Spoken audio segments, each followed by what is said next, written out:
Woodworking is the craft of building things with wood, whether it be a sculpture or a picnic table. It's okay.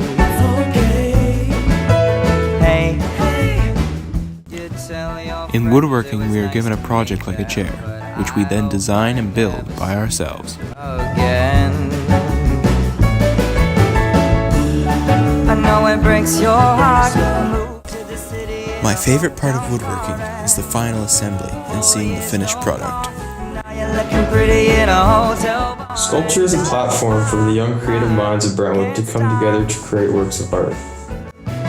No, I can't stop. You are given a few words that you can choose from to help you through your sculpture building process, and you basically base your sculpture off of those words given. But the materials that you use are limitless, and Mr. Hunwick is always there to help you out, but he likes it more if you're more independent in your sculpture building. That you stole from your roommate back in Boulder. Definitely the freedom. Mr. Hunwick really just lets you do your own thing in his class. He's always there to offer help, but he really doesn't like to take control over your project.